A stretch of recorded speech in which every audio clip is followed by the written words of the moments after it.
एक मौलवी ने एक मासूम यतीम बच्ची के साथ जो हरकत की, अल्लाह ने उस पर और पूरे गांव पर क्या अजाब नाजिल किया। गांव वाले तो देखते ही तौबा तौबा करने लगे। एक छोटे से गांव में एक बेवा औरत रहती थी, जिसकी 7 साल की बेटी थी। गरीब बेवा लोगों के घरों में बर्तन मांजकर मुश्किल से अपना और अपनी बेटी का पेट पालती थी। वह बहुत नेक दिल औरत थी। शौहर के इंतकाल के बाद वो अपनी बेटी को स्कूल की तालीम तो नहीं दिलवा सकती थी, लेकिन उसकी ख्वाहिश थी कि बेटी कुरान पाक की तालीम जरूर हासिल करे। एक दिन वह अपनी बेटी को मस्जिद के मौलवी साहब के पास ले गई और अर्ज की, मौलवी साहब, मेरी बेटी को कुरान पाक पढ़ा दीजिए। मेरी ख्वाहिश है कि मेरी बेटी हाफिजा बने। मस्जिद में और भी बच्चे कुरान पढ़ने आते थे। बेवा अपनी बेटी को छोड़कर खुद काम पर चली जाती और शाम को वापस आती तो बेटी घर पर होती। थकान की वजह से बेवा बेटी से ज्यादा बात नहीं करती, बस कहती, जल्दी सो जाओ, मुझे भी सोने दो, मैं बहुत थक गई हूं। दिन इसी तरह गुजर गए। एक सुबह उसने बेटी से कहा, जल्दी उठो और कुरान पढ़ने चली जाओ, देर ना हो जाए। लेकिन इस बार बच्ची ने जिद की, अम्मी, मैं नहीं जाना चाहती, मस्जिद मत भेजो। बेवा गुस्से से बोली, क्यों नहीं जाना तेरे लिए? मैं लोगों के घरों में काम करती हूं, बर्तन मांजती हूं, झाड़ू पोछा करती हूं। स्कूल की तालीम तो नहीं दिलवा सकती, मगर मुफ्त में कुरान पढ़ने क्यों नहीं जाना चाहती? बच्ची रोते हुए बोली, मैं तुम्हारे साथ काम कर लूंगी, बर्तन भी मांज लूंगी, लेकिन मस्जिद मौलवी साहब के पास नहीं जाना चाहती। बेवा ने गुस्से में आकर बेटी को थप्पड़ मारा और डांटा, मैं तुझे हाफिज कुरान बनाना चाहती हूं, आसमान पर चमकता देखना चाहती हूं, और तू जमीनी ख्वाब देख रही है। आज के बाद ऐसी बात मुंह से निकाली तो। यह कहकर उसने बेटी का हाथ पकड़ा और तेज कदमों से मस्जिद की तरफ खींचती चली गई। बच्ची लगातार रो रही थी। मस्जिद पहुंचकर उसने मां का हाथ छुड़ाने की कोशिश की। अम्मी, मुझे नहीं पढ़ना, मौलवी साहब अच्छे आदमी नहीं हैं। वह समझ रही थी कि बेटी पढ़ने से बचने के बहाने बना रही है। आखिरकार मां ने बेटी को मस्जिद के अंदर खींच लिया। इस छोटे से गांव की छोटी सी मस्जिद में मौलवी साहब बच्चों को कुरान पाक पढ़ाया करते थे। जब मौलवी ने रोती हुई यतीम बच्ची को देखा तो उसे डांटना शुरू कर दिया। वह बच्ची मौलवी की आंखें देखकर डर गई, सहम गई। उसकी आंखों से आंसू बह रहे थे। बच्ची की मां ने मौलवी साहब से कहा, मौलवी साहब, आप मेरी बेटी को समझाइए कि कुरान पाक पढ़ना इंसान के लिए कितना जरूरी है। मैं तो इसकी रोज रोज की जिद से तंग आ चुकी हूं। मौलवी साहब ने एक नजर उस बच्ची पर डाली और एक उसकी मां पर डाली। फिर कहा, मैं आज बच्चों को कुरान पाक पढ़ाने के बाद 1 घंटा मस्जिद में इसको रखूंगा और समझाऊंगा कि कुरान पढ़ने की कितनी अहमियत है। यह सुनकर बच्ची का चेहरा पीला पड़ गया। मां ने उसका हाथ मौलवी के हाथ में दे दिया और खुद मस्जिद से बाहर निकल गई। वह बेवा औरत लोगों के घरों में झूठे बर्तन मांजने चली गई। उसके बाद वह यतीम बच्ची गुमसुम रहने लगी। जरा सी आहट पर डर जाती। वह अपनी मां के साथ सोया करती थी। अक्सर नींद में बड़बड़ाती, मेरे साथ ऐसा ना करें, खुदा के लिए। उसकी मां यही समझती कि मौलवी साहब डांटते होंगे, इसलिए बच्ची ऐसा करती है। लेकिन उसे क्या पता था कि किस्सा कुछ और ही था। जब भी वह बच्ची को घर आते देखती, वो हमेशा डरी सहमी रहती, खामोश रहती। उसका चेहरा पीला रहता। मगर मां ने कभी यह जानने की कोशिश नहीं की कि आखिर उसकी बेटी इतनी डरी हुई क्यों रहती है, कुरान पढ़ने क्यों नहीं जाना चाहती। शायद वह गांव की सादी औरतों की तरह थी। उसे अंदाजा ही नहीं था कि उसकी बेटी की मस्जिद न जाने की जिद का असली राज क्या है। क्या मौलवी साहब की नाजायज हरकतें हैं? फिर एक दिन अल्लाह का इंतकाम हुआ। उसकी बेटी मस्जिद से वापस नहीं आई। मां ने सोचा शायद मौलवी साहब उसे समझा रहे हैं। लेकिन 2 घंटे बीत गए, बच्ची नहीं आई। मां ने सोचा, मैं खुद जाकर देखती हूं। जैसे ही मस्जिद के दरवाजे पर पहुंची, एक आदमी दरवाजा बंद कर रहा था।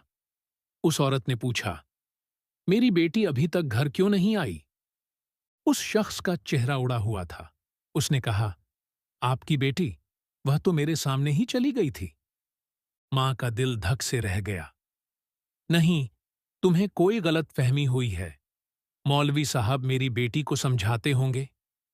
उस शख्स के चेहरे से पसीना टपक रहा था। उसने कहा, मस्जिद में कोई नहीं है। आप मौलवी साहब के घर जाकर पूछ लो। मौलवी साहब गांव के सरदार के बच्चों को कुरान पाक पढ़ाने के लिए चले गए हैं। इतनी बात सुनकर उस गरीब औरत का दिल तो जैसे धड़कना ही बंद हो गया। वह बहुत ज्यादा परेशान थी। जैसे ही घर पहुंची, सामने जो मंजर था वह नाकाबिल ए बर्दाश्त था। उसने देखा, उसकी बेटी सामने चारपाई पर लेटी हुई थी। उसकी बिखरी हुई, उजड़ी हुई हालत देखकर उसकी मां ने उसको जल्दी से अपने सीने से लगाया, और जब देखा कि उसकी बेटी तो आखिरी सांसें ले रही थी, उसके बाल सारे बिखरे हुए थे, चेहरे पर जख्मों के निशान थे, उसे देखकर उसके दिल में बुरे बुरे ख्यालात आने शुरू हो गए। वह कहने लगी, बेटी, आखिर तुझे क्या हुआ? तुझे किसने मारा है? उसने बड़ी मुश्किल से नफी इनकार में सर हिलाया और कहा, मौलवी साहब ने मेरे साथ। यह कहकर उसकी आंखों में आंसू बहने लगे। वह आखिरी सिसकियां ले रही थी। उसकी मां को बेटी के मस्जिद में न जाने की वजह अब समझ में आई। वह अपनी बेटी को गोद में डालकर रोने लगी। कहने लगी, बेटा, तूने मुझे क्यों नहीं बताया? उस वक्त उसकी बेटी उसकी बाहों में दम तोड़ चुकी थी। ये देखकर वह मां पागलों की तरह रोने लगी। उसके रोने की आवाज इतनी बुलंद थी कि पास के हमसाए, मर्द, औरतें सब घर में जमा हो गए। कोई भी नहीं सोच सकता था कि हंसती खेलती बच्ची मौत के मुंह में चली जाएगी। हर कोई कभी बच्ची को देखता, कभी उसकी मां को देखता। उसकी मां तो अपने होश और हवास खो चुकी थी, क्योंकि वह जान चुकी थी कि उसकी बेटी के साथ बहुत गलत हुआ है। मासूम बच्ची कफन में लिपटी पड़ी थी। पूरा गांव इस बेवा औरत के घर में जमा था और लोग एक दूसरे से बातें कर रहे थे कि बेचारी मासूम बच्ची मस्जिद में कुरान पाक पढ़ने के लिए गई थी। रास्ते में किसी ने उसके साथ गलत हरकत की और यह वहीं दम तोड़ गई। जब बेवा औरत रोती हुई कुछ संभली, उसने लोगों की बातें सुनी तो कहने लगी, कोई और नहीं, मैं जानती हूं कि मेरी बेटी के साथ यह हरकत किसने की है, और मैं हर हाल में उसको उसके अंजाम तक पहुंचाकर ही रहूंगी। मैं अपनी बच्ची को इंसाफ जरूर दिलाऊंगी, जो लोगों के सामने नेक इंसान बना हुआ है। वहां मौजूद तमाम लोग उसको देख रहे थे और हैरत में थे। मगर वह कौन है जिसने यह हरकत की, ताकि वह अपनी औलाद को भी उस भेड़िए इंसान से बचा सके? तभी मस्जिद के मौलवी साहब उसके घर में दाखिल हुए। मौलवी साहब को देखते ही उस औरत की आंखों में खून उतर आया और भागकर उसने उनका गिरेबान पकड़ा। जैसे ही लोगों ने उसको मौलवी साहब का गिरेबान पकड़ते हुए देखा, लोग उसको पीछे करने लगे। कहने लगे, यह तू क्या कर रही है? आखिर तू मौलवी साहब के साथ ऐसा कैसे कर सकती है? वह बेवा औरत रो रो कर, चीख कर सब कुछ बोल रही थी।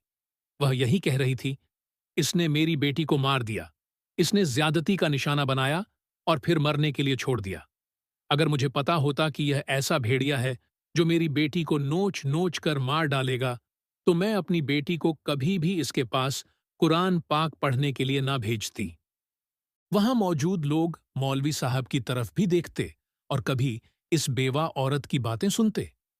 मौलवी साहब बहुत नेक इंसान माने जाते थे। कभी कोई ख्वाब में भी यह नहीं सोच सकता था कि मौलवी साहब ऐसा कैसे करेंगे। पूरे गांव में उनकी हर कोई बहुत ज्यादा इज्जत करता था। मौलवी साहब तो एकदम परेशान हो गए। इतनी जल्दी मेरा राज खुल जाएगा? वह इसी तरह बेवा औरत को बोलते हुए देखकर लोगों से कहने लगे, मैं तो अपने तालिब इल्म के जनाजे पर आया था। मुझे नहीं पता था कि मेरे साथ यह सुलूक हो जाएगा। वह तो बड़ी अच्छी बच्ची थी। मुझे नहीं पता था मुझ पर यह इल्जाम लग जाएगा। मौलवी साहब ने यह बात इस अंदाज में कही कि लोगों को वह बेवा औरत गलत और मौलवी साहब ठीक लग रहे थे। मौलवी साहब वहां से चले गए। इस यतीम बच्ची को दफना दिया गया। गांव की औरतें इस बेवा औरत को कहने लगीं, तुम्हें गलत फहमी हुई है। हम मानते हैं तुम्हारी बेटी के साथ बहुत बुरा हुआ। मगर मौलवी साहब जैसा नेक इंसान तो एक फरिश्ता है, वह ऐसा कैसे कर सकता है? मगर वह बेवा औरत अपनी जिद पर अड़ी रही। मरते वक्त मेरी बेटी ने मौलवी साहब का नाम लिया था। लोग कहने लगे, मौलवी साहब तो सालों से बच्चों को कुरान पढ़ा रहे हैं, मगर आज तक ऐसी कोई भी शिकायत नहीं हुई। वह बेवा औरत कहने लगी, मगर मेरी बेटी के साथ उन्होंने यह सुलूक किया है। एक औरत तो यह सुनकर बड़े गुस्से से कहने लगी, मेरी भी बेटी मौलवी साहब के पास पढ़ती है। अभी भी मेरी बेटियां उन्हीं के पास पढ़ रही हैं, और आज तक ऐसा हम लोगों ने कुछ नहीं सुना। मजबूरन वह औरत खामोश हो गई। कोई भी उसका साथ नहीं दे रहा था, शायद इसीलिए कि वह बर्तन मांजने वाली थी। उसके सर पर कोई वारिस नहीं था। वह औरत अगले ही रोज उठी और रोते हुए वहां के सरदार के घर चली गई। काफी देर इंतजार करने के बाद आखिरकार सरदार ने उसको नजदीक बुलाया। उसने पूरी बात सरदार को बताई। उसकी बात सुनकर सरदार कहने लगा, मेरे बस की बात नहीं है, तुम गांव के काजी के पास जाओ, वही फैसला सुना सकता है। वह औरत यह बात सुनकर परेशान हो गई कि वह इन सब बातों को तो जानती ही नहीं। वह सरदार के सामने हाथ जोड़ने लगी, रोने लगी, खुदा के लिए मेरी मदद करें, मेरी बेटी को इंसाफ दिलाएं, इन सब मामलात का मुझे नहीं पता। सरदार ने उसको काजी का पता दिया और उसके पास वह चली गई।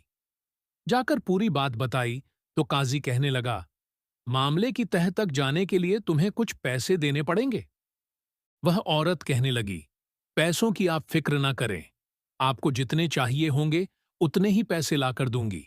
मैं कुछ भी करूं, आप मेरी बेटी को इंसाफ जरूर दिलाइए। मौलवी ने मेरी बेटी को मौत के घाट उतार दिया। उसके बाद इस औरत ने सबसे पहले अपने शौहर की आखिरी निशानी, सोने का लॉकेट और बालियां बेचीं। उसकी सारी रकम काजी को लाकर दे दी। काजी ने इस मौलवी को अदालत में बुलाया। वह तो कभी सोच भी नहीं सकता था कि एक हकीर और बर्तन मांजने वाली औरत भी उसे इस अदालत में पहुंचा सकती है। मौलवी को बहुत ही बड़ा झटका लगा। पूरा गांव इस बेवा औरत पर थू थू कर रहा था। वह नेक मौलवी को अदालत तक क्यों लेकर चली गई? बेटी तो मर चुकी, इतने नेक और अच्छे मौलवी साहब के ऊपर इतना बड़ा केस कर दिया। सब लोग हैरान थे कि केस करने के लिए उसके पास पैसे कहां से आए। लोग कहने लगे, यह पैसे उसके पास कहां से आए? चोरी भी करती होगी। जिन घरों में काम करती है, उन्हीं घरों में चोरी करती है। वह बेवा औरत यूं ही लोगों की बातें सुनती रही और उनको नजरअंदाज करती रही। वह तो सिर्फ इंसाफ चाहती थी अपनी बेटी के लिए। हर बार वह काजी की अदालत में जाती और मौलवी साहब न आते। हर बार अदालत अगली तारीख पर डाल दी जाती। यूं महीने गुजर गए। हर महीने इस काजी को मुंह मांगी रकम मिल जाती थी, यहां तक कि उसकी हर चीज बिक चुकी। अब उसके पास कोई चीज नहीं बची थी। सारी रात वह रोकर अल्लाह से दुआएं मांगती जा रही थी और अपने परवरदिगार से बातें करती थी, हे अल्लाह, काश कि मेरा जन इतना रोशन होता, मैं इस मौलवी का भयानक चेहरा पहचान लेती। मेरे अल्लाह, काश कि मैं इतनी अक्लमंद होती, अपनी बेटी की हरकतों को अपनी नजर में रखती, और आज मेरी बेटी मेरे पास होती। इसी तरह मुझे अपनी बेटी को खोना ना पड़ता। मेरी तो दुनिया ही उजड़ चुकी है। अब यह दुनिया वाले ना जाने मुझे कभी इंसाफ दिलाएंगे या नहीं। अगले रोज वह बेवा औरत काजी के पास गई। काजी कहने लगा, अब वह वक्त आ चुका है, इस मौलवी को सजा दिलवाऊंगा, मगर तुम्हें इसके लिए बड़ी रकम देनी होगी।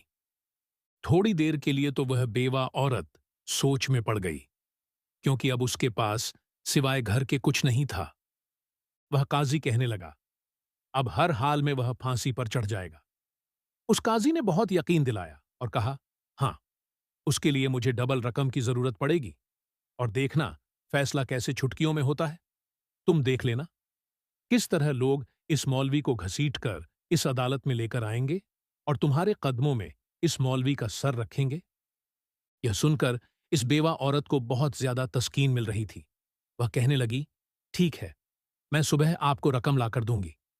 वह काजी दिल में बहुत खुश हुआ। वह जानता था यह सादा औरत है और मेरी बातों में आ जाएगी। अगले ही रोज वह बेवा औरत सरदार के घर गई। वहां मौलवी साहब सरदार के बच्चों को कुरान पाक पढ़ा रहे थे। बेवा औरत को देखकर तंजिया मुस्कुराहट के साथ हंसने लगे। उस बेवा औरत का बस नहीं चल रहा था कि वह इस मौलवी साहब का मुंह नोच लेती और वहीं उसको जान से मार देती, मगर आंखों में आंसू लिए आसमान की तरफ देखने लगी। इसने अपना घर सरदार को बेच दिया और पैसे लेकर सीधा काजी के पास चली गई। काजी ने पैसे लेकर उसको कहा, बस अब तुम सुबह होने का इंतजार करो, तुम बहुत बड़ी खुशखबरी सुनोगी। यह सुनकर वह बेवा औरत सुकून से अपने घर वापस चली गई और सोचने लगी, कल वह दरिंदा नुमा शख्स फांसी के तख्ते पर लटक जाएगा। मगर अगला दिन यूं ही खामोशी से गुजर गया और ऐसे ही 2-3 दिन और गुजर गए। वह मजबूरन काजी के घर गई और वहां रास्ते में चौकीदार ने रोक लिया। कहने लगा, बीबी, काजी साहब यहां मौजूद नहीं है। वह अपनी बीवी बच्चों के साथ दूसरे इलाके घूमने के लिए गए हैं और 2 महीने तक उनके आने का कोई प्रोग्राम नहीं। यह सुनकर उस बेवा औरत के कानों से धुआं निकलने लगा और कहने लगी, मेरी बच्ची का केस चल रहा था और परसों इस केस की सुनवाई थी। ऐसे कैसे हो सकता है? वहां से दौड़ती हुई सीधा सरदार के पास गई, उसको जाकर पूरी बात बताई।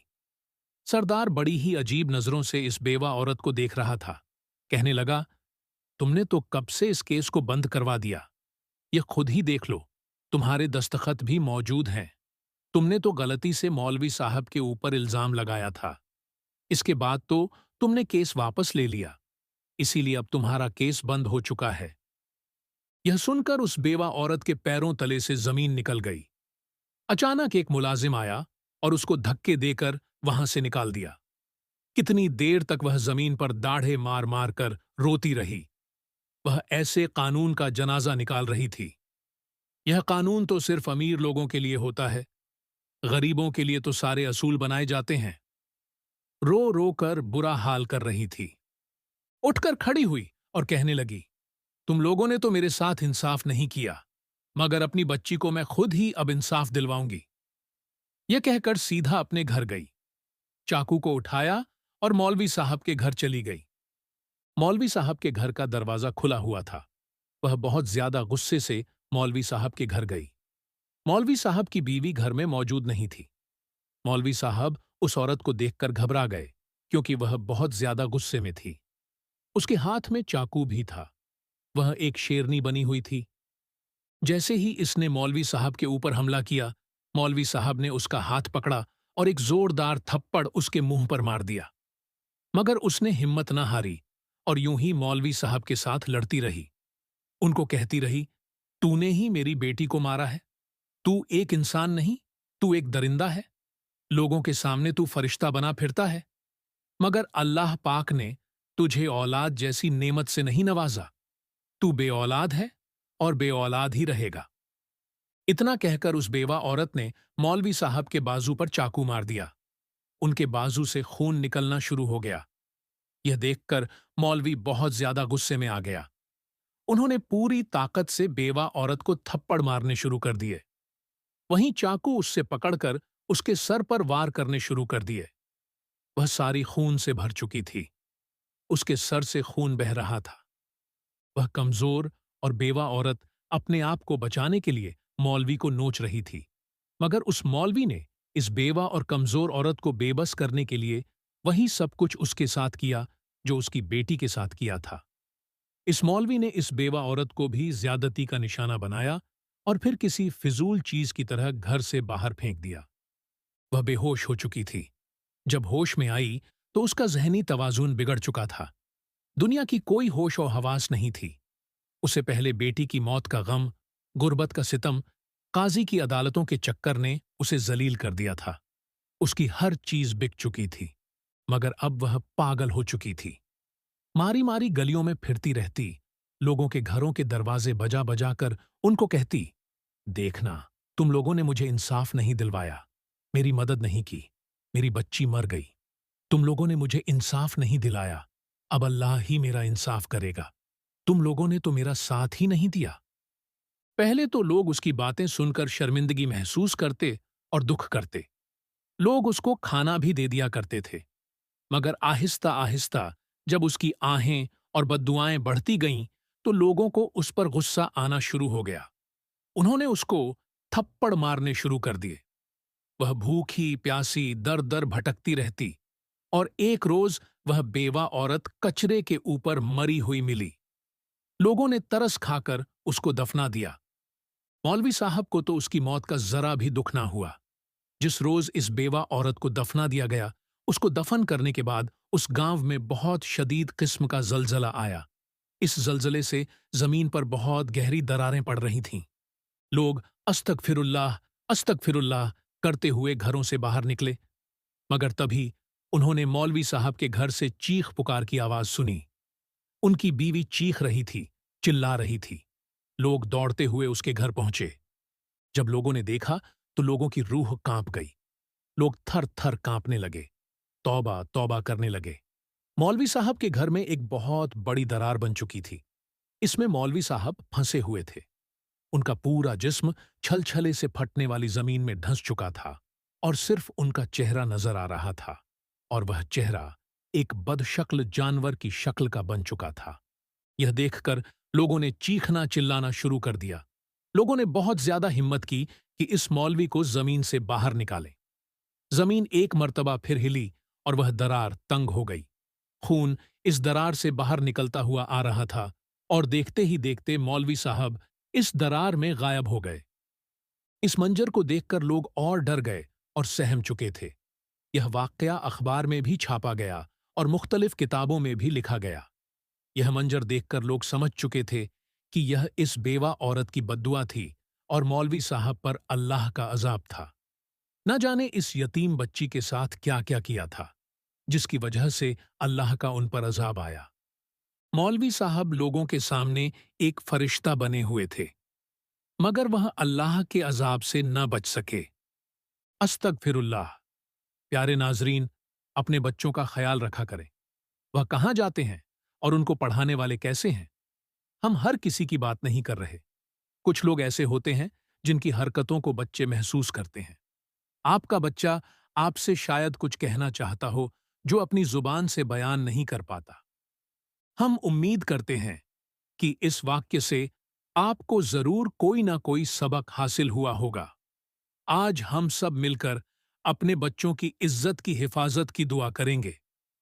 ए मेरे परवरदिगार, हमारे बच्चों की हिफाजत फरमा और उनकी इज्जतों को अपने अमान में रख। आमीन या रब्बुल आलमीन। नाजरीन, आज का यह इबरतनाक वाकया आपको यकीनन पसंद आया होगा। मजीद ऐसी ही वीडियोस हासिल करने के लिए हमारे चैनल को सब्सक्राइब करके हमारी फैमिली का हिस्सा जरूर बनिए और कमेंट बॉक्स में अपनी कीमती राय का इजहार जरूर कीजिएगा। शुक्रिया।